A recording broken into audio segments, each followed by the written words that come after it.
Oke, kita mulai. Bahas PR tutorial fisika statistik yang PR1 ya. Nah, di PR1 ini kebanyakan sih isinya masih tentang tools matematik yang sering dipakai buat nyelesain masalah-masalah di Vistat gitu ya. Including fungsi gamma, terus integral Gaussian, sama satu lagi tuh tentang distribution function gitu. Sama gimana cara nyari rata-rata. Terus kalau bisa, nih apa yang dipelajari di PR1 ini diingat terus, terutama dasar-dasar integral Gaussian gitu-gitunya. Soalnya itu kepake terus sampai akhir nanti. Kita bakal sering ketemu sama integral Gaussian, apalagi fungsi gamma gitu. Nah, ini ada 4 soal, cuma yang dibahas cuma 3, karena yang diminta 3. Tapi ntar kalau sempat waktunya kita bahas yang soal nomor 2, itu yang nggak di PR-in, yang di PR-in 1, 3, 4. Nah, ini yang pertama dulu ya. Nah, soal yang pertama ini, bentar, where is oke. Nah, soal yang pertama ini tentang integral Gaussian dan fungsi gamma dulu. Jadi kita dikasih 9, bukan 9, berapa nih? J itu kan 10 ya. 12 buah pertanyaan. Yang sebenarnya ini sama aja. Cuma ini cuma mengkaitkan satu integral Gaussian yang dasar dengan integral Gaussian kalau misalkan bentuknya kita ubah-ubah dikit gitu. Oke, contohnya ini yang nomor A dulu. Nomor A ini adalah bentuk paling dasar dari integral Gaussian. Jadi integral minus 8 sampai 8 E pangkat minus AX kuadrat DX. Ini bentuk paling sederhana dari integral Gaussian. Dan nilainya itu adalah akar Pi dibagi A. Nah, ini dapatnya dari mana? Akar Pi dibagi A.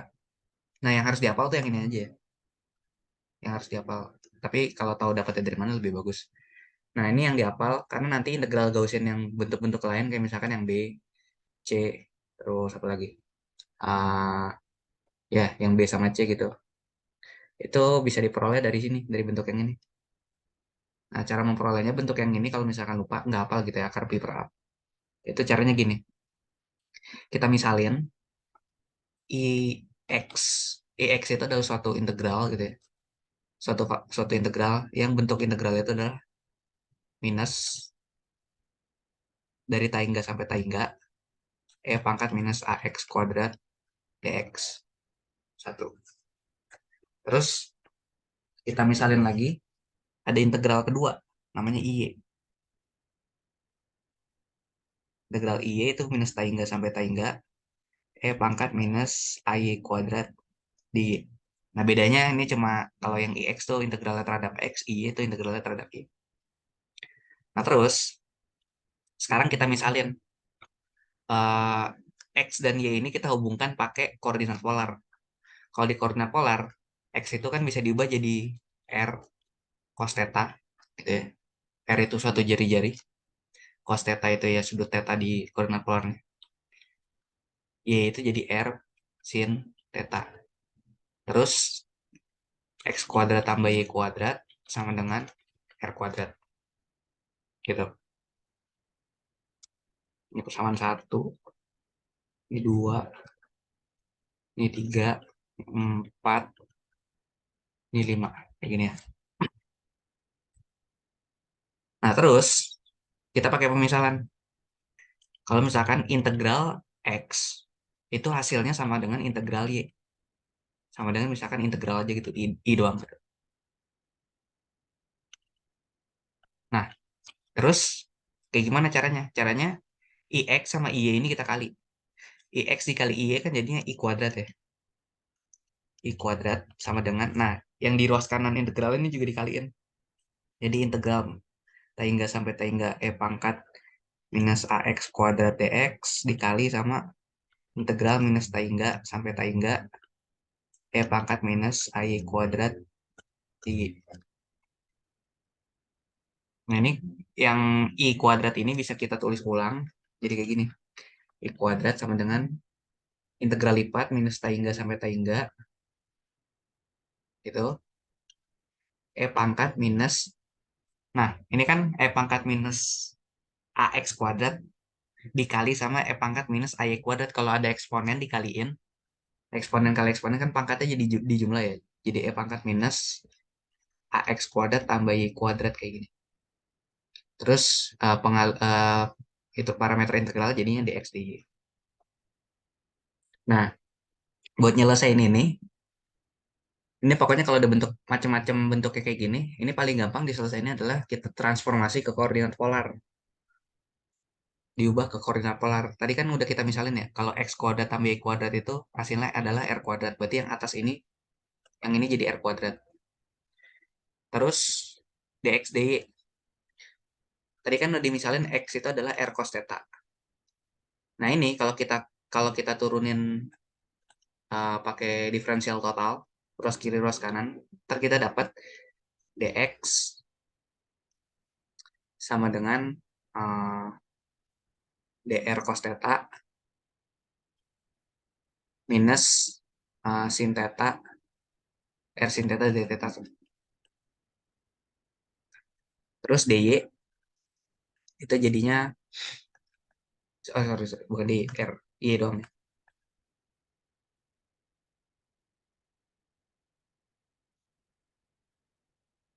Y sama dengan r sin theta tadi ya, pakai diferensial total jadinya dy sama dengan dr sin theta plus r cos theta d theta.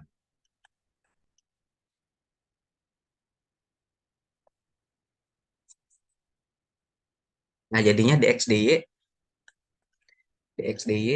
kalau dikalikan jadi apa? Dx dy kalau dikaliin, coba kita kalikan ya. Jadinya kan dr kuadrat sin theta cos theta. Terus ini ada r sin kuadrat theta dr d theta.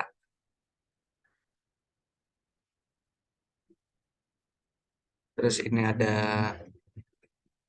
ditambah r cos kuadrat theta, r cos kuadrat theta dr d theta, sama yang terakhir minus r kuadrat sin theta cos theta d theta. Kayak gini. Panjang banget ya. Nah,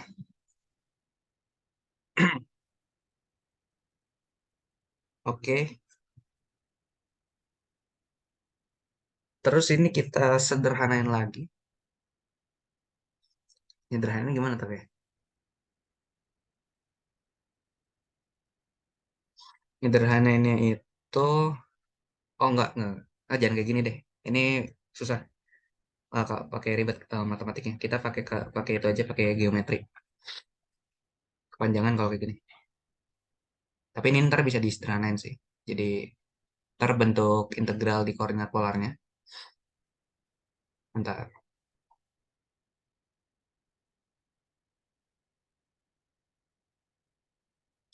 Nah, kita pakai geometri aja biar lebih gampang. Misalkan kita punya koordinat kartesian. Kartesian. Kartesian itu kan x ya. Koordinat kartesian. XY kayak gini. Nah, dxdy itu apa? Dxdy itu kan elemen luas. Elemen luas dari bidang kartesian ini. Jadi misalkan kita punya suatu elemen diferensial kecil kayak gini. Nah, buat nyari luas dari elemen ini, si elemen itu tuh punya panjang dx dan lebarnya di gitu. Itu makna dari dxdy. Kan integral itu secara geometri dia kan mencari luas ya. Dxdy. Nah, kalau misalkan sekarang dia, ini kan kalau dalam koordinat kartesian dia punya panjang dx lebarnya di. Kalau misalkan dalam koordinat polar itu kan dia ini ya, apa sih namanya? Bukan x dan y, tapi r dan theta. Jadi ntar dia punya jari-jari r kayak gini. Terus dia punya sudut sebesar theta gitu. Nah, kalau dalam koordinat polar itu luasnya. Ntar kan kalau koordinat polar itu kan dia punya jari-jari r dan punya sudut theta. Ntar kalau thetanya muter terus, sampai 90 derajat, dia bakal ngebentuk lingkaran. Itu kalau koordinat polar, kalau tetanya kita putar terus sampai 360 derajat, sorry. Dia bakal ngebentuk lingkaran. Nah, kalau di koordinat kartesian, itu kalau misalkan kita geser ke kanan terus, atau ke kiri terus, ke kanan ke kiri gitu ya, atau ke atas ke bawah gitu ya, nanti si luas areanya ini bakal ngebentuk apa? Kotak gitu. Kalau misalkan dia makin ke kanannya, ke sampingnya makin lebar, ke atas bawahnya makin lebar. Kalau koordinat polar, lingkarannya ketika R-nya ditambah, ntar luas areanya lingkarannya makin gede gitu. Jadi yang ngebedain kartesian sama polar, kalau di kartesian si elemen luasnya ini dx dy-nya itu adalah bentuknya kotak persegi gitu ya.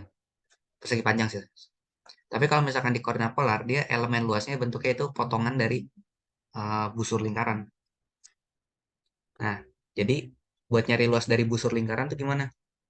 Gini aja. Misalkan kita punya busur lingkaran dengan jari-jari R, gitu ya. Kayak gini. Terus si busur lingkaran itu digeser sejauh theta, gitu. Sejauh theta kayak gini. Set. Nah, sejauh theta. Nah, ntar kan dia ngebentuk ngebentuk busur gini ya. Set.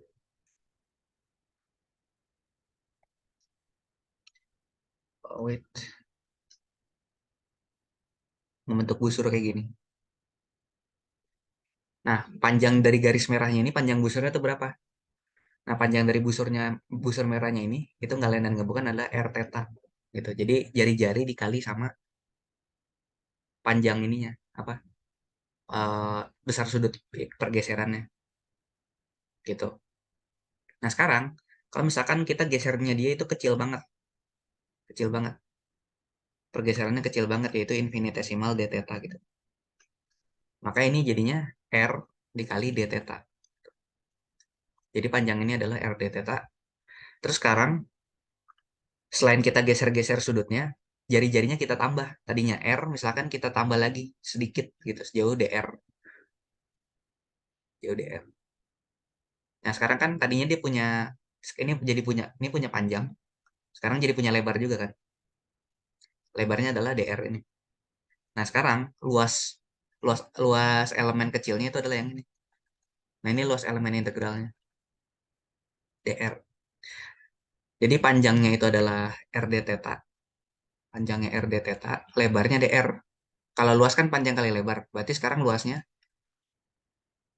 dr dikali r d theta gitu. Atau biasanya ditulis ulang sama orang jadi kayak gini, r dr d theta. Itu sama aja. Nah, ini juga bisa diperoleh tadi pakai transformasi yang ini sih, cuma panjang. Nah, kita langsung pakai ini aja, pakai aspek geometri. Nah, ingat tadi dxdy itu kan adalah luas ya. Dxdy itu adalah luas di koordinat kartesian. Sementara kalau kita pakai koordinat polar, luasnya kita transformasi jadi dr d theta. Jadi integral yang ini, i kuadrat ini, yang i kuadrat sama dengan dari minus tangga sampai tangga, e pangkat minus a x kuadrat tambah y kuadrat dx dy itu bisa berubah sekarang. Berubah jadi e pangkat minus ar kuadrat gitu. Kenapa jadi ar kuadrat? Karena tadi kita ini udah misalin x kuadrat tambah y kuadrat itu jadi r kuadrat. Terus dx dy itu kan luas. Sekarang kalau pakai koordinat polar, berarti dx dy-nya berubah jadi yang atas. Jadi r, dr, d theta. Nah, batas integralnya gimana? Batas integralnya berubah juga. Nah, kalau misalkan untuk koordinat kartesian, ketika dia mencakup seluruh daerah yang ada di koordinat itu, berarti kan dia geraknya di sumbu X dari minus tangga sampai tangga. Di sumbu Y-nya naik turunnya dari bawahnya minus tangga sampai atasnya tangga. Itu artinya dia mencakup seluruh daerah yang ada di persegi ini. Nah, kalau lingkaran gimana? Kalau lingkaran kan dia cuma muter aja ya. Muter. Berarti batas untuk sudutnya, itu batas yang paling luar nih. Integral yang paling luar. Itu dari 0 sampai 2pi. Karena untuk mencakup seluruh luas lingkaran kan dia sudutnya 2pi ya, 360 derajat. Berarti dari 0 sampai 2pi untuk seluruh lingkaran penuh. Nah, terus untuk R-nya gimana? Untuk R-nya itu dari 0 sampai tai enggak. Itu batas untuk integral R-nya.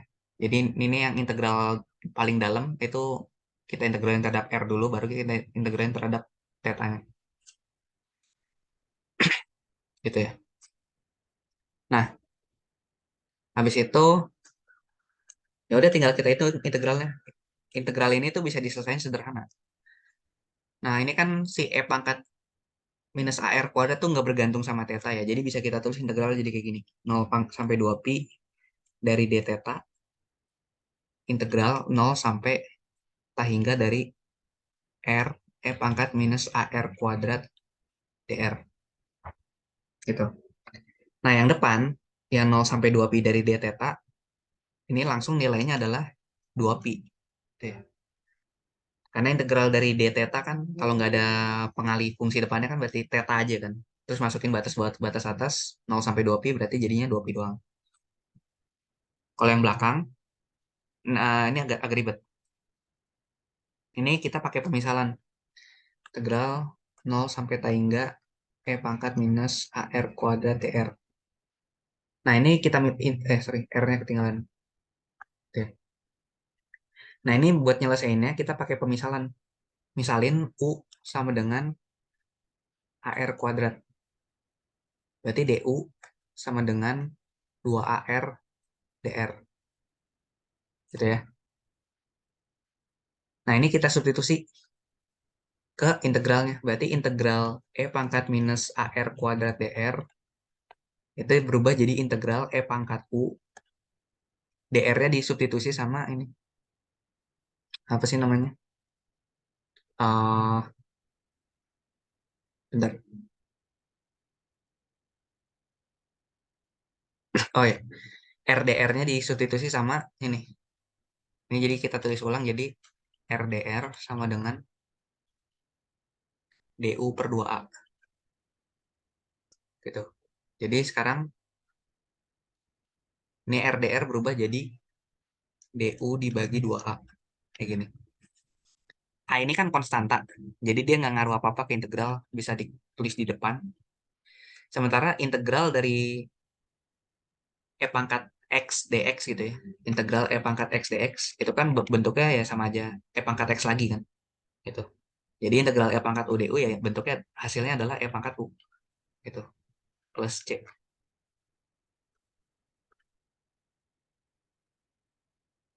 Jangan plus C itu kita tambahin karena ini integralnya kita nggak pakai batas. Gitu ya. Nah, sekarang kalau integralnya ada batasnya kita masukin lagi, berarti E pangkat U-nya ini kita ubah lagi. U tadi kan AR kuadrat ya. Berarti hasil integralnya kita masukin lagi. Jadi 1/2A, E pangkat, U-nya itu kan AR kuadrat. Berarti masukin lagi AR kuadrat. Bentar, minusnya ketinggalan. Berarti ini jadi minus.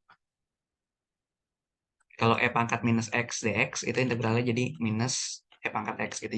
Jadi minusnya aja ke depan. Kalau misalkan integralnya minus 2X gitu. 2X dx.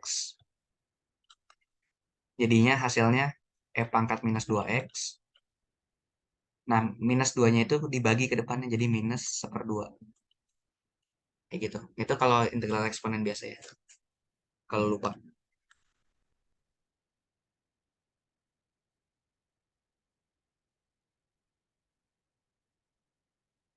Nah,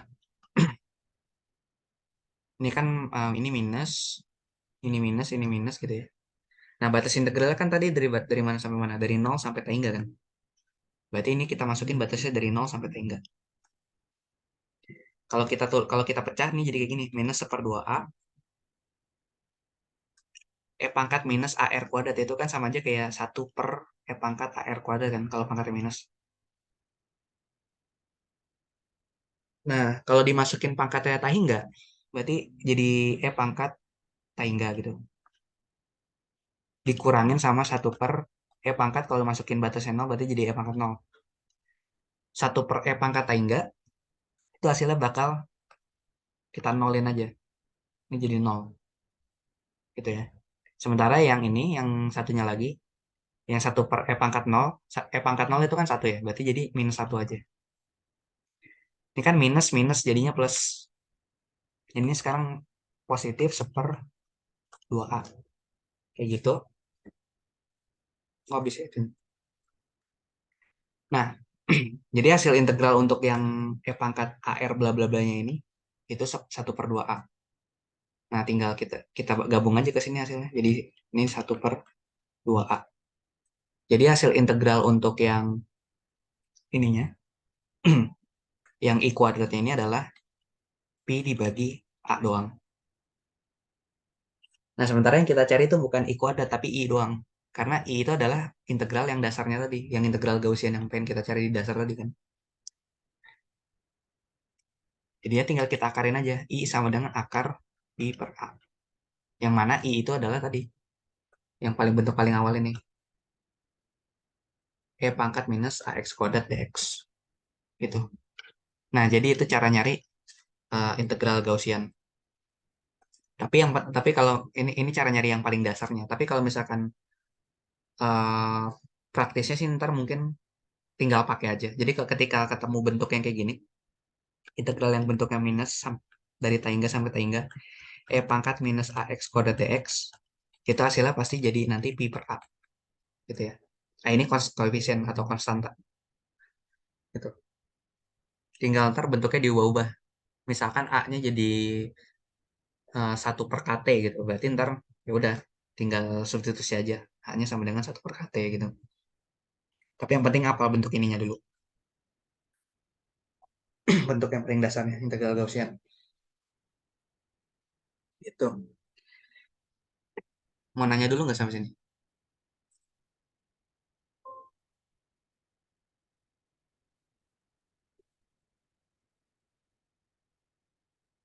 Belum. Oke, bentar. Ini kita tambah dulu slide-nya. Habis nih.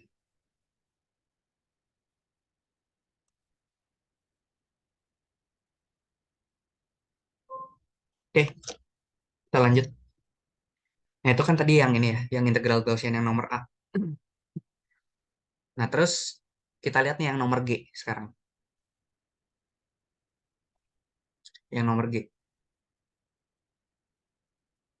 Yang nomor G itu mirip nggak sih bentuknya? Dia E pangkat minus AX kuadrat DX juga kan. Tapi yang beda sekarang adalah batas integralnya dari 0 sampai tangga. Kalau yang kiri itu, kalau yang nomor A dari minus tangga sampai tangga. Gitu. Nah, integral Gaussian itu dia sifatnya adalah integral dari fungsi fungsi ganjil. Sorry, fungsi ganjil, fungsi genap. Integral dari fungsi genap. Ya, fungsi genap. Ya, dia integral dari fungsi genap. Jadi, maksudnya fungsi genap, fungsi ganjil itu gimana? Fungsi ganjil dan fungsi genap itu sifatnya dia simetris kan. Kayak contoh misalkan integral Gaussian itu kan diturunin dari fungsi Gaussian minus ax kuadrat. Nah, fungsi Gaussian ini kalau kita gambar tadi dia gimana bentuknya? Dia bentuknya tuh kayak lonceng gitu. Gitu, kayak apa? Kayak distribusi normal lah bentuknya. Ini sumbu y, ini sumbu x. Nah, fungsi-fungsi kayak gini tuh sifatnya simetris, yaitu fungsi genap tadi. Jadi kalau misalkan kita ngintegralin dari minus tangga sampai tangga, gitu.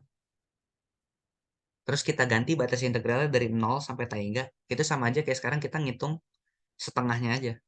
Tuh.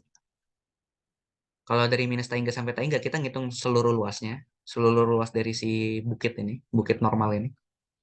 Tapi kalau sekarang batas integralnya kita ganti dari 0 sampai tangga, itu sama aja kayak kita cuma ngitung yang setengah sebelah kanan aja.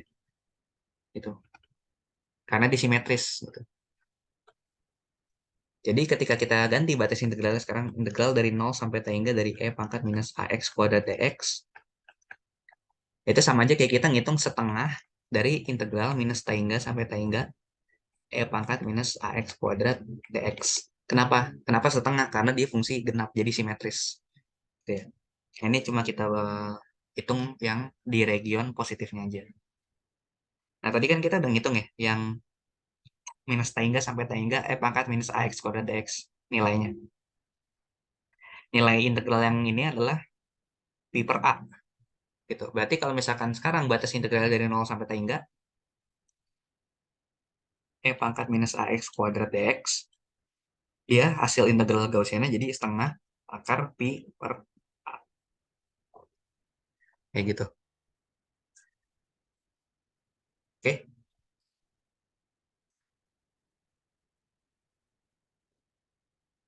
Nah, ini untuk integral Gaussian yang fungsi genap. Terus ada juga integral Gaussian yang dia fungsinya tuh fungsi ganjil.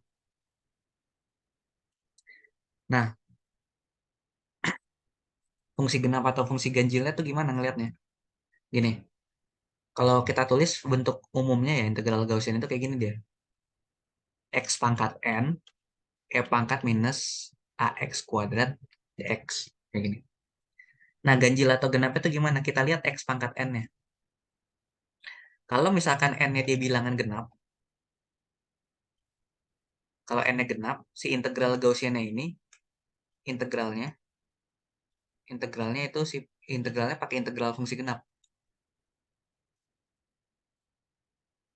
Gitu. Kalau misalkan N-nya bilangan ganjil, maka integralnya dia pakai integral fungsi ganjil.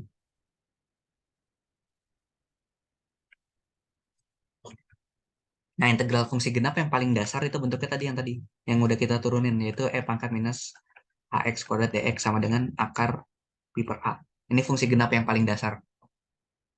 Ini kan sama aja kayak depannya tuh dikali X pangkat 0 nggak sih? Iya nggak? Dan 0 itu adalah bilangan genap. X pangkat 0 kan 1, jadi tinggal sisa E pangkat minus AX kuadratnya aja. Makanya kayak gini bentuknya. Nah, kalau untuk yang batas integralnya diganti dari 0 sampai tan ke berarti tinggal dikali setengahnya aja gitu. Nah, sekarang gimana kalau misalkan kita pengen nyari yang katakanlah X kuadrat E pangkat minus AX kuadrat dx. Depannya ada X kuadratnya nih. Dari minus tangga sampai tangga. Nah, ingat X kuadrat. Berarti N-nya apa? Kan X pangkat N. Dikali X pangkat N. Kalau X kuadrat berarti N-nya adalah bilangan genap kan? Kan 2. 2 itu bilangan genap. Berarti ini termasuk integral yang fungsi genap juga. Nah, berarti nilainya ini bisa kita peroleh dari sini. Bisa kita peroleh dari sini.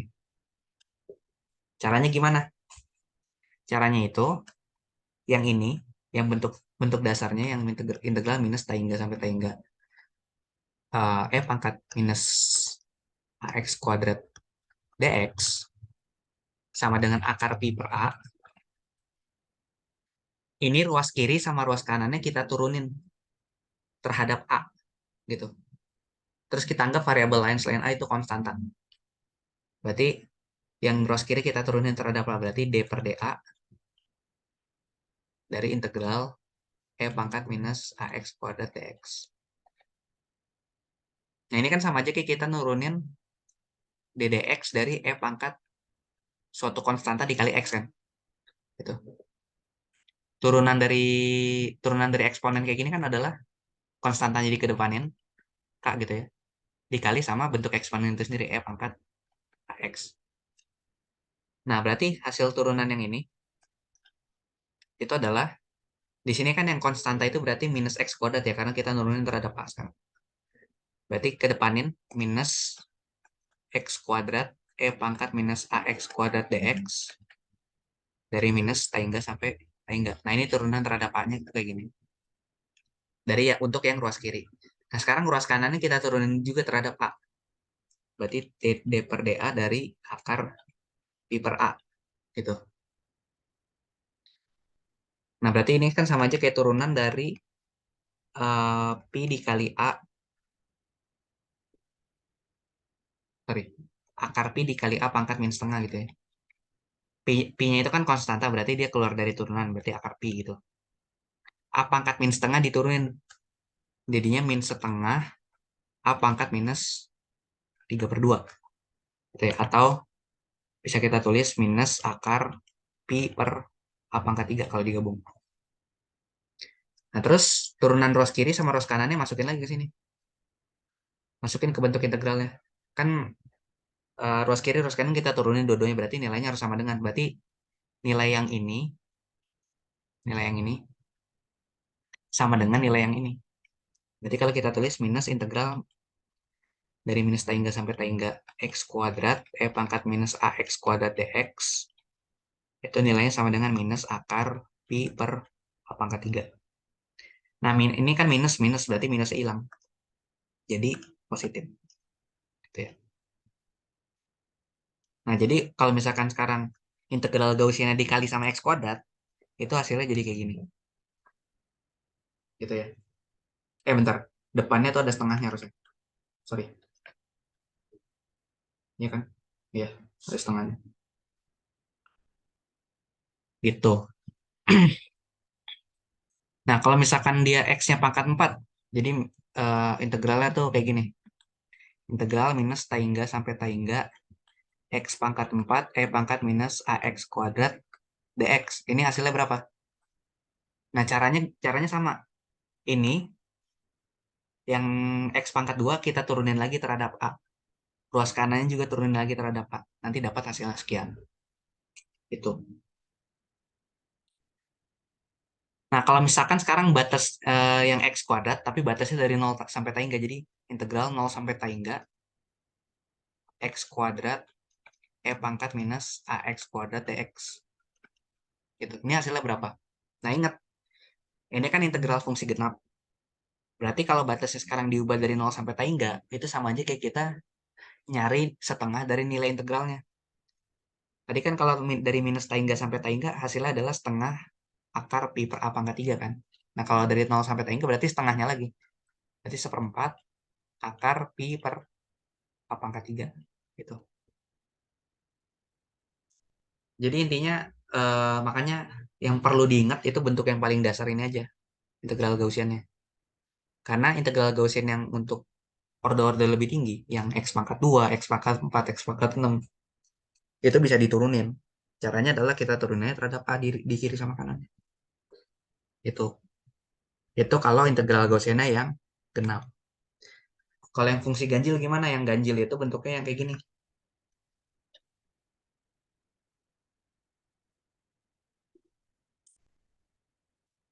Kalau yang ganjil itu berarti dia dikali X pangkat ganjil. Misalkan bentuk yang paling sederhananya itu eh, minus tahingga sampai tahingga X pangkat pangkat minus AX kuadrat DX.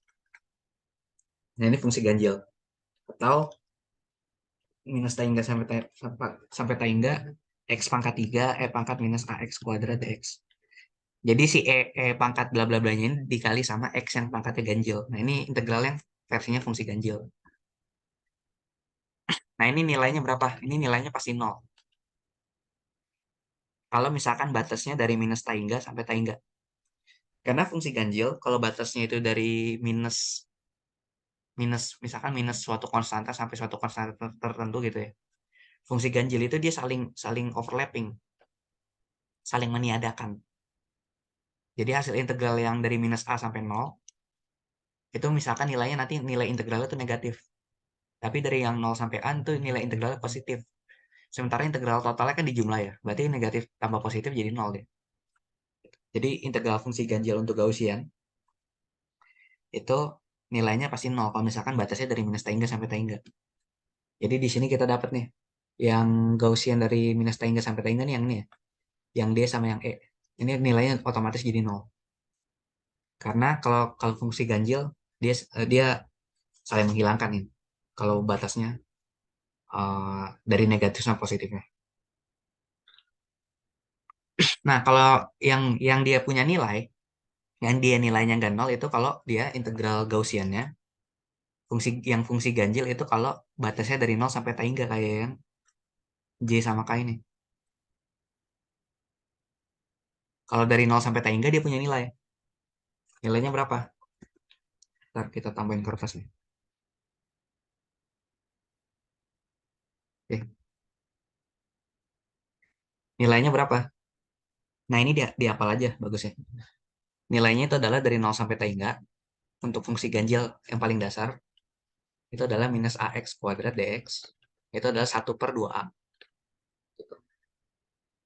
Jadi kalau fungsi ganjil yang paling dasar adalah ini. Ini ganjil yang paling dasar. Kalau genap yang paling dasar itu yang ini. Minus T sampai T, E pangkat minus AX kuadrat, DX sama dengan akar Pi per A. Ini genap. Nah, yang dihafal tuh dua ini aja. Untuk genap tuh yang kanan. Untuk ganjil yang kiri.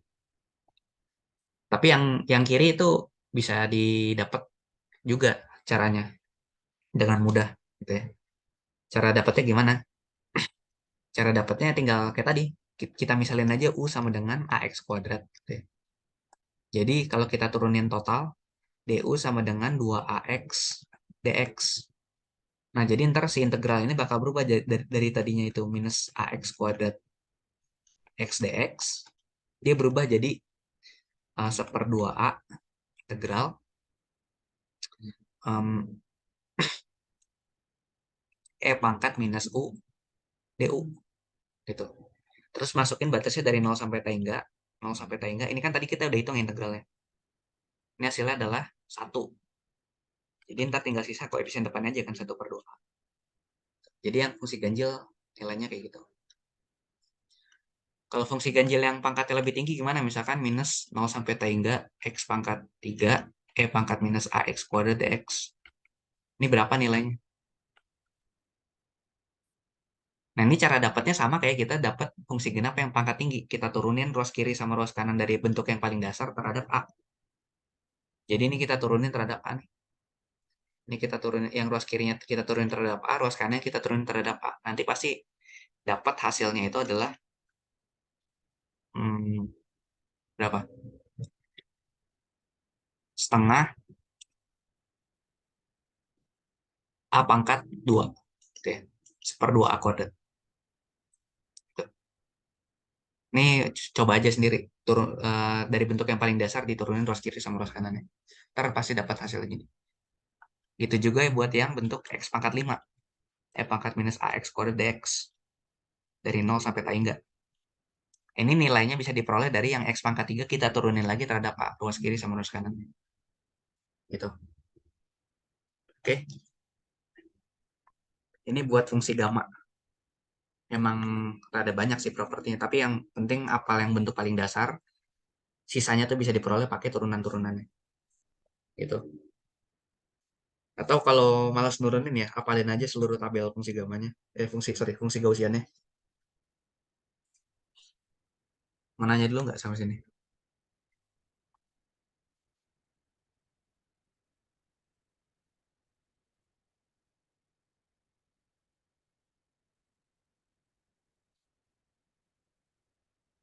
Belum.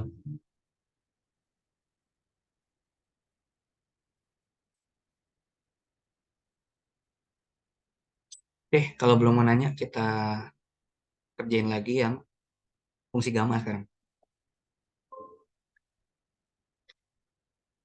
Yang fungsi gamma itu, ini pindahin lagi ya, soalnya ketimbun deh.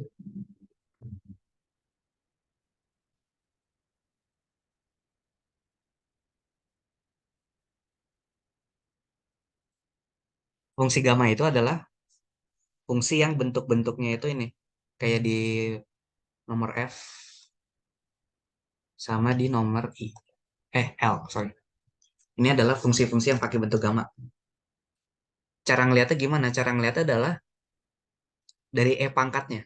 Kalau misalkan dia Gaussian, dia E pangkatnya minus suatu konstanta dikali suatu variabel dikuadratin gitu. Tapi kalau misalkan fungsi gamma, dia pangkatnya pangkat satu aja. Misalkan A di suatu konstanta dikali U, suatu konstanta dikali X ini. Ini biasanya kalau yang ini, variabel X atau U-nya dia pangkat satu doang. Ini kita pakainya fungsi gamma.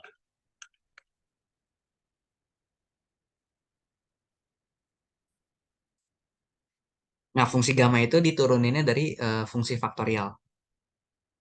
Nah, fungsi faktorial, n faktorial gitu ya. N faktorial dibagi A pangkat N plus 1. Ini. Ini nilainya sama dengan minus integral dari 0 sampai T hingga.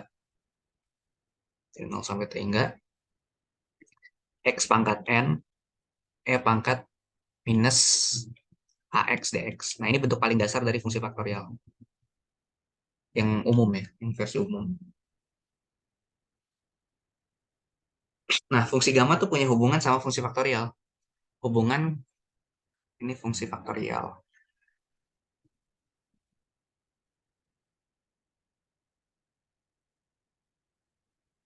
Hubungan fungsi gamma sama fungsi faktorial itu fungsi gamma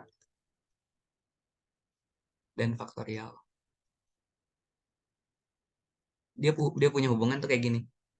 Jadi gamma n plus 1 gitu ya. Kalau fungsi gamma dengan inputnya itu adalah n plus 1 dan n itu kalau kalau fungsi gamma itu bilangan bisa bilangan pecahannya. Beda sama faktorial dia bilangan ganjil doang. Bilangan bulat doang. Itu sama dengan n faktorial gitu ya. Jadi misalkan kalau misalkan kita fungsi faktorial itu kita tuliskan sebagai fn lah ya. Fn. Nah, gamma gamma n apa fn itu sama dengan gamma n plus 1 gitu. Jadi kalau misalkan kita pengen nyari uh, dua faktorial, dua faktorial,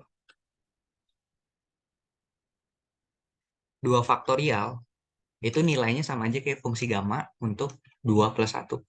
Itu sama aja kayak gamma 3 gitu. Kalau 3 faktorial itu nilainya sama aja kayak gamma 3 plus 1, gamma 4 gitu. Untuk n ganjil. Nah, sekarang gimana kalau misalkan dia n-nya pecahan? Sorry, n-nya ganjil. Ini n-nya bilangan bulat, integer. Nah, sekarang gimana kalau n-nya pecahan? Misalkan gamma 3 per 2. Ini berapa nilainya? Kalau gamma 3 per 2 kita pakai persamaan yang ini. Itu kan sama aja kayak gamma 3 per 2 ya. Itu sama aja kayak gamma dari setengah tambah 1. 3 per 2 kan setengah tambah 1 ya. Berarti kalau setengah tambah 1, n-nya itu sama aja kayak setengah kan? Berarti sama aja kayak setengah faktorial. Nilai setengah faktorial berapa? Nggak bisa kita cari. Karena fungsi faktorial itu didefinisikan untuk bilangan bulat doang. Nah, tapi nilai gamma n plus 1 ini bisa kita peroleh. Bisa kita perolehnya dari mana? Untuk yang untuk yang bilangan apa? Untuk yang bilangan eh, pecahan gitu ya. Kita balik lagi ke definisi integralnya berarti. Nah, definisi integral dari fungsi faktorial itu adalah 0 sampai tak hingga x pangkat n, pangkat minus ax, dx gitu kan ya. Ini adalah n faktorial untuk an plus 1. Nah, gimana sekarang kalau a-nya sama dengan 1? Kalau a-nya sama dengan 1, berarti ini jadi gini kan. Kalau misalkan a-nya sama dengan 1, dia berubah jadi integral dari 0 sampai tak hingga x pangkat n, pangkat minus x, dx sama dengan n faktorial. Jadi fungsi faktorial yang biasa. Nah, ini nilainya sama dengan gamma dari n plus 1. Nah, sekarang kita pengen nyari ketika n-nya itu pecahan. Misalkan n-nya setengah. Berarti gamma setengah plus 1 itu sama aja kayak gamma 3 per 2. Gitu ya. Sorry. Gamma 3 per 2 itu adalah integral dari 0 sampai tak hingga x pangkat setengah, pangkat minus x, dx. Oke, x pangkat minus x dx. Nah, integral x pangkat setengah, pangkat minus x dx ini bisa kita selesaikan pakai analitik gitu, pakai hitungan. Caranya gimana? Misalin u sama dengan x pangkat setengah. Berarti x kuadrat itu sama dengan, sorry, bukan x kuadrat, u kuadrat. U kuadrat itu sama dengan x. Nah, terus berarti turunannya, ini yang u kuadrat sama dengan x, kalau kita diferensial total berarti jadi 2u du sama dengan dx. Nah, berarti integralnya berubah kan? Dari tadinya 0 sampai tak hingga x pangkat setengah, pangkat minus x dx, dia berubah jadi integral dari 0 sampai tangga U dikali E pangkat minus U kuadrat DU. Nah, ini nggak lain dan nggak bukan kan tadi integral Gaussian ganjil kan? Gaussian ganjil untuk bentuk yang paling sederhana. Tadi kan integral Gaussian yang ganjilan bentuk paling sederhana yang X pangkat X dikali E pangkat minus X kuadrat DX itu hasilnya kan 1/2A ya. Berarti hasil ini juga sama. Ini 1/2A gitu. Tapi sekarang di sini kan A-nya 1. Berarti jadinya tinggal 1/2 aja. Gitu. Jadi 1/2. Nah, jadi nah ini kan galen dan bukan adalah gamma 3/2 kan. Berarti kita dapat nilai dari gamma 3/2 itu adalah setengah. Gitu. Oke,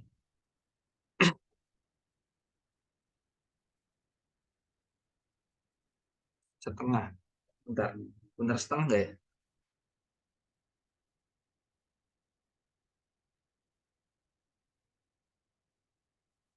Coba kita cek dulu.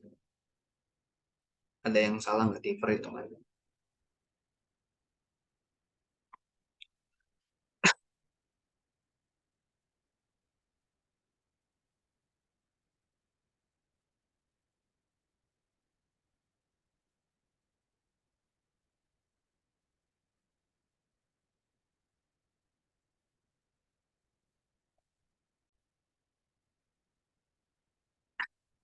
Oke, kayaknya ada salah ngitung dikit. Sebentar. Kan tadi X pangkat setengah, E pangkat minus X, U, E pangkat minus U kuadrat DU. Oh iya, iya, salah. Salah, salah, salah. Salahnya itu di... kok nggak mau dipencet ini?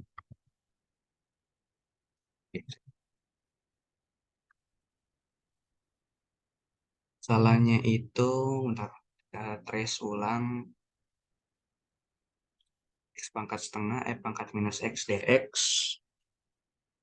Oke, sampai situ aman.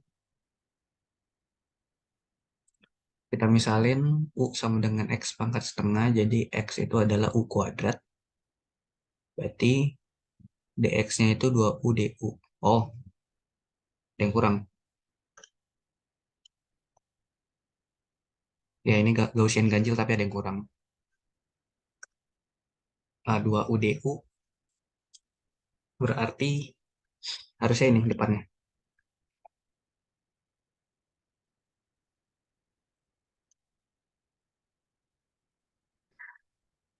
X pangkat setengah, kan kita misalkan jadi U, berarti integral jadi U, E pangkat minus X pangkat 1 itu jadi U kuadrat, dx. Nah, dx ini, dx itu kan 2U du ya. Oh iya, salah, salah ngitung tadi, sorry. 2U du berarti jadi 2U kuadrat du. Nah, ini integralnya bukan bukan fungsi Gaussian ganjil, ternyata malah jadi Gaussian genap deh. Gaussian genap. Gaussian genap. Tapi batas integralnya kan dari 0 sampai tangga ya. Berarti ini setengah dari fungsi Gaussian yang biasa. Nah, ingat, kan tadi kita udah nurunin ya, kalau misalkan integral dari 0 sampai tangga, X kuadrat, sorry, integral dari 0 sampai tangga, E pangkat minus AX kuadrat DX, itu hasilnya pasti akar pi per A. Gitu. Berarti kalau misalkan integral 0 sampai tangga, sorry, setengah ya, setengah akar pi per A, karena ini batasnya dari 0 sampai tangga. Kalau integral sekarang dari integral dari 0 sampai tangga dari X kuadrat E pangkat minus AX kuadrat DX, itu kan sama aja kayak kita yang ini, kita turunin terhadap A kan, di ruas kiri sama ruas kanan. Nanti pasti dapat hasilnya itu seperempat akar pi per A pangkat 3. Nah, kalau kita bikin A-nya sama dengan 1, berarti hasil integral yang ini adalah 2 dikali seperempat akar pi, atau sama dengan setengah akar pi gitu. Jadi nah ini kan nilai fungsi gamma untuk 3/2 tadi ya. Gamma 3/2. Berarti nilai gamma 3/2 itu bukan setengah tadi, sorry. Tapi akar pi per 2. Itu. Akar pi per 2. Itu nilai fungsi gamma untuk integral ini. Nah sekarang, itu kan untuk menjawab pertanyaan yang F ya. Jadi ini nilainya setengah akar pi. Atau pi akar 2 lah. Akar pi per 2. Nah sekarang gimana ya untuk pertanyaan yang L? Kalau misalkan sekarang X pangkat N. Nah N-nya itu adalah pecahan juga tapi nilai negatif. Ini kan U pangkat minus setengah ya di sini. Nah ini kita selesaikan pakai fungsi gamma juga. Nah jadi fungsi gamma itu dia punya sifat rekursif. Sifat rekursif tuh kayak gini. Gamma N plus 1 itu nilainya sama dengan gamma N dikalikan N. Gitu. Nah sifat rekursif ini bisa diturunin dari ini. Gamma N plus 1 sama dengan N faktorial. Nah ini tinggal di otak-atik N ntar bisa dapat hubungan kayak gini. Gitu ya. Tapi kita langsung pakai yang ini aja, sifat rekursif yang ini. Sifat rekursif fungsi gamma. Gitu ya. Nah, tadi kan kita udah ngitung gamma 3/2, itu hasilnya adalah setengah akar pi. Yang mana gamma 3/2 ini, itu sama aja kan kayak tadi gamma setengah plus 1 kan. Atau dalam kata lain n-nya itu setengah. Nah sekarang kalau n-nya negatif gimana? Minus setengah. Kalau n-nya minus setengah, berarti ntar kita dapat gamanya adalah minus setengah plus 1. Yaitu sama dengan gamma setengah. Nah nilai gamma setengah itu bisa kita peroleh dari sini. Dari sifat rekursif ini. Gitu. Caranya, gamma minus setengah plus 1 itu sama aja kan kayak minus setengah dari gamma setengah ya nggak? Pakai sifat ini, gamma n plus 1 sama dengan n gamma n. Gitu. N-nya diganti jadi minus setengah. Setengah dari minus gamma setengah, sorry.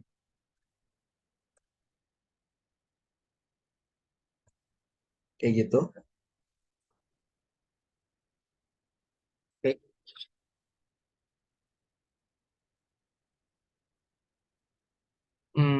Bentar, wait.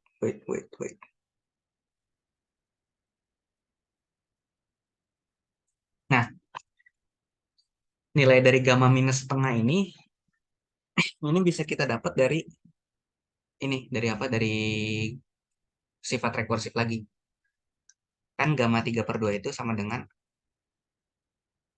tadi berapa? Gamma 3/2 itu kan kita tahu nilainya. Itu tadi setengah akar pi. Nah, ini kalau kita pakai sifat rekursif berarti sama aja kayak gamma 3/2 itu adalah setengah gamma setengah. Gitu. Nah, setengah gamma setengah ini kita kurangin lagi. Nah, gamma setengah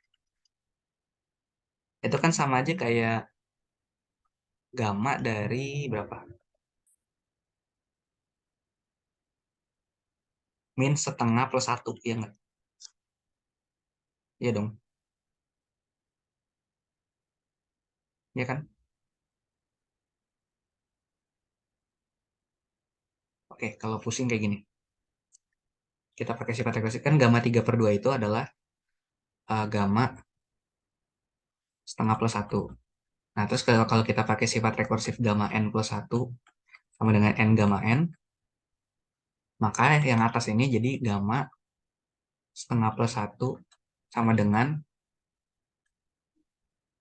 setengah gamma setengah. Gitu. Nah, gamma setengah itu bisa kita tulis sebagai gamma dari minus setengah plus 1. Karena minus setengah plus 1 itu adalah setengah. Gitu. Terus kita gunakan sifat rekursif ini lagi, dapat adalah gamma minus setengah plus 1 adalah minus setengah dari gamma minus setengah. Gitu. Nah, gamma minus setengah itu tadi.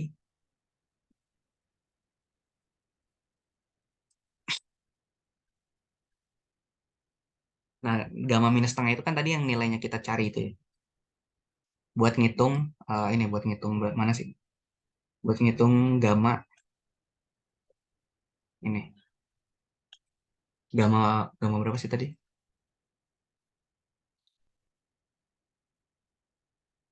Oh ya, gamma setengah yang kita cari ya. Sorry, sorry. Iya, gamma setengah yang kita cari. Kan n-nya sama dengan min 1/2, gamma setengah.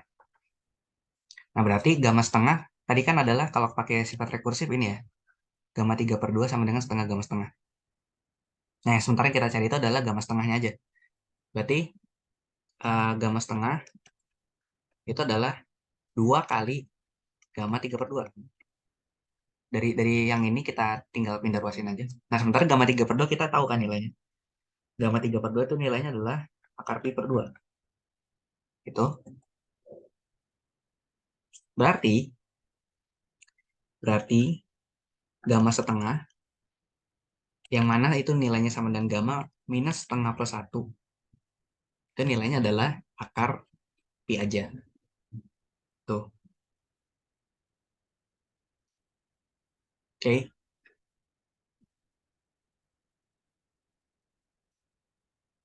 Nah, berarti tadi integral dari 0 sampai tangga dari u pangkat minus setengah pangkat minus u du. Ini kan sama aja kayak tadi gamma gamma setengah ya. Gamma minus setengah plus 1 gitu ya. Sama aja gamma setengah. Berarti nilainya adalah akar pi doang. Itu. Jadi tinggal dimainin sifat rekursifnya aja dari yang bentuknya itu adalah gamma n plus 1 itu sama dengan n dikali gamma n. Atau kalau misalkan mau ngitung integralnya langsung harusnya bisa sih. Tinggal substitusi aja. Mainan substitusi variabel maksudnya. Oke, ya udah itu tadi tentang nomor satu ya. Nomor satu secara total tentang fungsi gamma sama integral Gaussian. Tapi mungkin tadi ada yang salah hitung. Ntar kasih tahu aja kalau ada yang salah hitung gitu. Kalau misalkan ngecek-ngecek lagi. Karena pas ngintegralin kadang aku tuh suka error di masukin batas integral atau mainin sifat rekursif ya. Gitu. Oke, kita lanjut ke nomor tiga.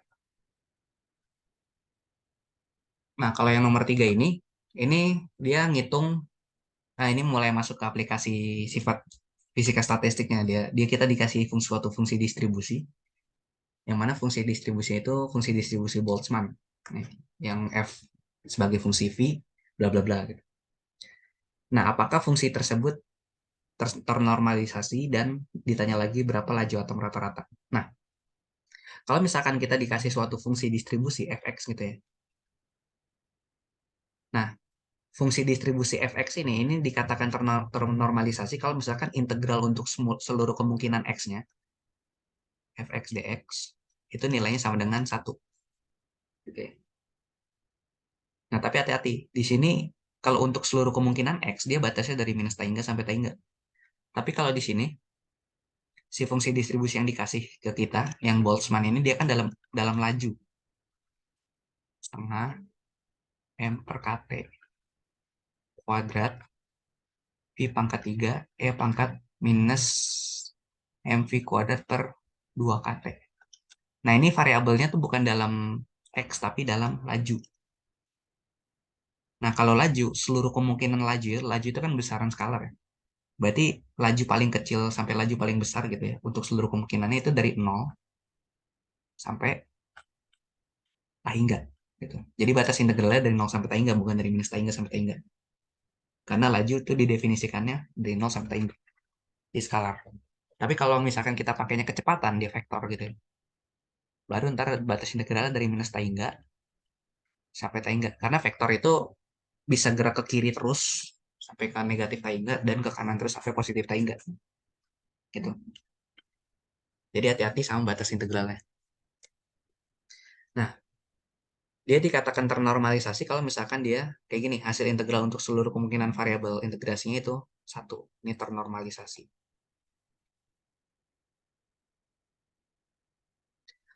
Terus kalau misalkan kita punya suatu fungsi distribusi, kita pengen mencari nilai rata-rata dari besaran lain, katakanlah ini sekarang nilai rata-rata dari X gitu, nilai rata-rata X. Nah, ini kita bisa pakai fungsi distribusinya. Caranya adalah kita jepit X-nya ini sama fungsi distribusinya. X dikali fx dx, terus dibagi sama integral dari fx dx-nya. Kalau misalkan kita pengen nyarinya itu adalah seper X gitu, rata-rata dari seper X, sama. Kita jepit seper X-nya, jadi kayak gini seper X, fx dx, dibagi sama integral minus tangga sampai tangga dari fx dx-nya. Gitu. Kalau misalkan nyarinya x kuadrat gimana? Tinggal ini aja kita ganti sama x kuadrat. Terus kita integralin. Gitu. Nah sekarang kita buktiin dulu dia ternormalisasi atau enggak. Berarti kita integralin dari 0 sampai tangga, karena dia laju ya, setengah M per KT kuadrat V pangkat 3 E pangkat minus MV kuadrat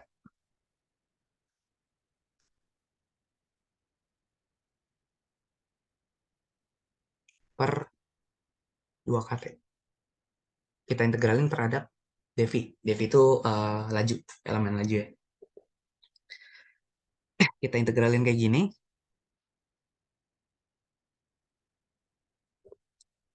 Nah, berarti ini kalau kita lihat secara kasat mata ya, kita misalin ini secara kasat mata ini sebenarnya integral Gaussian ganjil. Ya enggak? Kalau nggak kelihatan kita misalin aja misalkan A itu adalah M per 2 KT. Nah, ini integralnya ntar kan bisa ditulis ulang jadi gini kan. 0 sampai tangga M per 2 KT berarti 2A setengah. Ini kan konstanta dikeluarin dari integral bisa ya. Kayak gini kita tulis ulang. Setengah dikali 2A kuadrat integral 0 sampai tangga V pangkat 3 E pangkat minus AV kuadrat dV. Nah, ini kan integral Gaussian ganjil.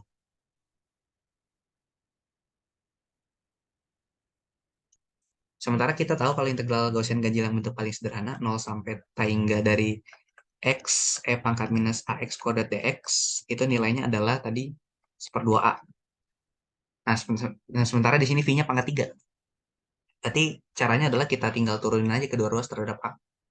Nanti dapat kalau untuk integral 0 sampai tangga dari X pangkat 3 E pangkat minus AX kuadrat dx itu adalah kita turunin terhadap A berarti jadi 1/2A kuadrat ya. 1/2A kuadrat pangkat minus 1 ya 1/2 kuadrat. Kayak gitu.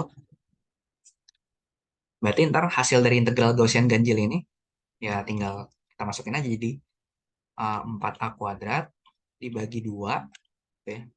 Hasil dari integralnya adalah 1/2A kuadrat. Nah, ini kan coret, coret, coret, coret, coret, coret. Berarti hasil integralnya adalah sama dengan 1. Nah, integral ini sama dengan 1, berarti dia ternormalisasi.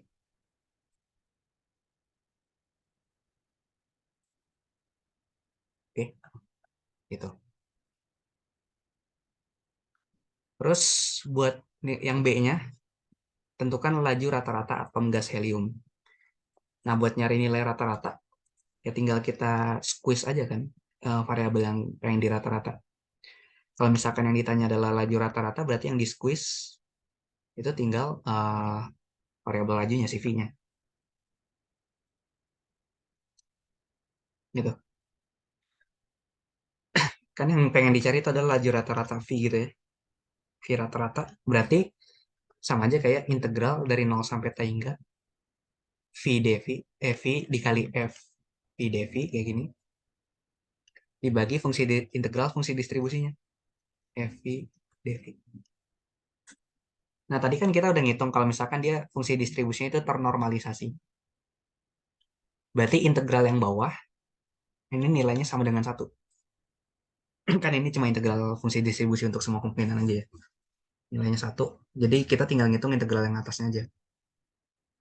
Integral 0 sampai tangga V dikali FV dV kayak gini.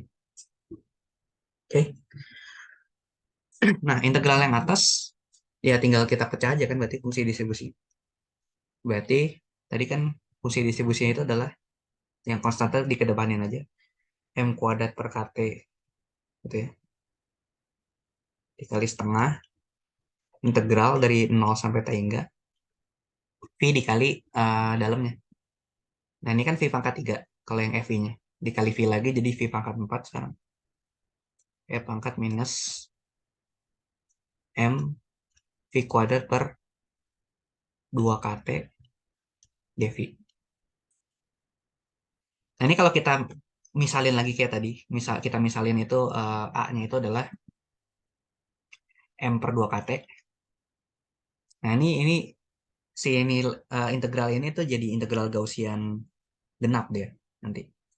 Setengah 2A kuadrat 0 sampai tangga V pangkat 4 E pangkat minus AV kuadrat dV. Ya enggak? Nah, ini jadi integral Gaussian genap, tapi untuk yang orde pangkat 4.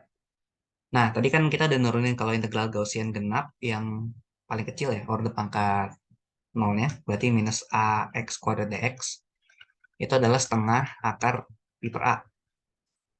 Kalau pangkat 4 berarti kita turunin terhadap A 2 kali. Berarti kalau diturunin sekali, integral 0 sampai tangga X kuadrat E pangkat minus AX kuadrat DX, itu jadinya seperempat pi per A pangkat 3. Berarti kalau yang pangkat 4-nya, kita turunin lagi sekali lagi jadi X pangkat 4 E pangkat minus AX kuadrat DX, itu jadi A pangkat 3. A pangkat 3 jadi minus 3 per 4 jadi 3 per 4 pi per A pangkat 5 sorry 3 per 8 harusnya 3 per 8 ya 3 per 8 pi per A pangkat 5. Berarti hasil integral ini jadinya setengah dikali 4A kuadrat dikali 3 per 8 akar pi per A pangkat 5. Nah, ini kita sederhanain dulu ya berarti A pangkat 5 ya bentar. Ya benar pangkat 5.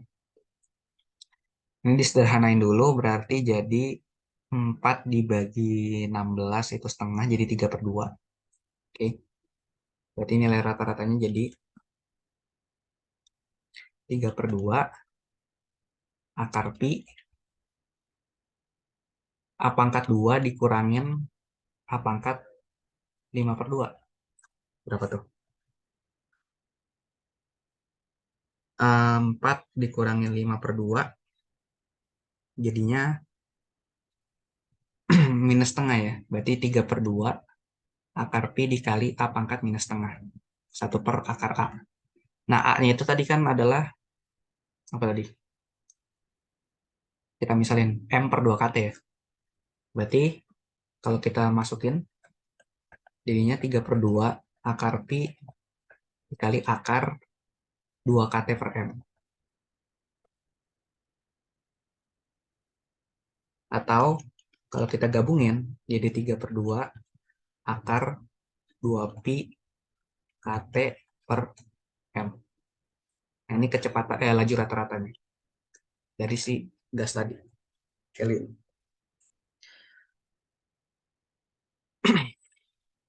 Bentar. Benar nggak? Ya, benar. Ya, mungkin ntar ada salah-salah koefisien tinggal dikoreksi lagi ya.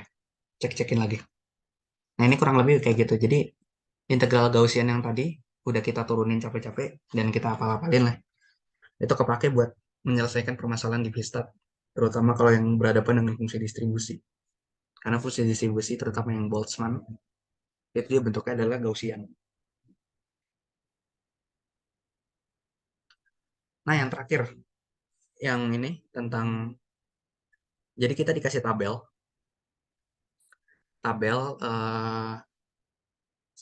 ada 22 buah partikel yang dia punya distribusi kayak gini, kecepatan dua partikel kecepatannya 1 cm per detik, 4 2 cm per detik, dan seterusnya. Sampai yang terakhir ada dua partikel dengan kecepatan 5 cm per detik. Nah, gimana cara ngitung, terus ditanya nih beberapa nilai, laju rata-rata. Nah, ini sebenarnya cuma mainan statistik biasa ya. Nah, untuk ngitung nilai rata-rata, laju rata-rata, gitu ya. Kalau kita dikasih data kayak gini, berarti tinggal N1V1 tambah N2V2 dan seterusnya sampai N5V5, gitu ya. Itu dibagi N1 tambah N2 dan seterusnya sampai N5, gitu. Berarti tinggal dimasukin aja, berarti kan N1 itu 2, V1 itu 1 cm per detik, ditambah 4 kali 2 cm per detik, tambah 6 kali 3 cm per detik, tambah 8 kali 4 cm per detik, ditambah 2 dikali 5 cm per detik, dibagi sama jumlahnya. 2 tambah 4 tambah 6 tambah 8 tambah 2. Jumlah partikel totalnya itu ya. Nah, ini cuma mainan angka aja, jadi ntar hitung sendiri nilainya berapa, gitu ya. Nah, kalau laju RMS gimana? Nah, kalau laju RMS tuh harus hati-hati. Kalau laju RMS itu yang kita rata-rata, RMS itu kan root mean square, rata-rata akar rata-rata kuadrat. Jadi yang pertama kita cari dulu nilai rata-rata dari lajunya, tapi yang di rata-rata itu bukan nilai laju aslinya, bukan V doang, tapi V kuadrat, gitu. Jadi V kuadrat itu kita rata-ratain dulu, baru hasilnya kita akar. Jadi kita cari dulu V kuadrat di rata-rata tuh berapa. Jadi ntar N1 V1 kuadrat tambah N2 V2 kuadrat tambah N3 V3 kuadrat dan seterusnya sampai N5V5 kuadrat dibagi sama jumlah partikel totalnya. N1 tambah N2 tambah N3 tambah bla bla bla sampai N5, gitu ya. Nah, RMS-nya, VRMS ini adalah akar dari V kuadrat rata-rata, berarti akar dari kuadrat rata-rata, berarti ini kita akar si N1V1 kuadrat bla bla bla sampai N5V5 kuadrat dibagi N1 tambah N2 bla bla bla sampai N5, ini kita akar. Nah, ini adalah nilai RMS-nya. Angkanya masukin sendiri aja. Nah, kalau yang terakhir, yang laju most probable speed, gitu, laju yang berpeluang paling besar itu adalah laju yang partikelnya paling banyak jumlahnya. Di sini kita lihat jumlah partikel yang paling banyak itu ada 8 kan. Nah, dia punya kecepatan 4 cm per detik. Berarti V most probable-nya adalah 4 cm per detik itu. Gitu. Karena partikel paling banyak adalah lajunya segitu. Gitu. Jadi kita lihat aja frekuensi paling banyak atau jumlah partikel yang punya kecepatan segitu, gitu ya. Paling banyak ada berapa. Itu adalah most probable number-nya. Oke, jadi kurang lebih kayak gitu. Fisika statistik. Jadi untuk modul pertama PR ini itu mostly kita cuma mainan tools matematik yang nanti bakal kepake seterusnya di permasalahan V-stat, mulai dari integral Gaussian dan fungsi gamma, terus fungsi distribusi, mana tadi fungsi distribusi, dan yang terakhir tentang statistik yang biasa gitu, ngitung gejala fisis pakai tool statistik nilai rata-rata, RMS, dan most probable value, gitu ya. Oke, ini jangan dilupain terutama nanti buat yang integral Gaussian, karena itu bakal kepake banget, banyak.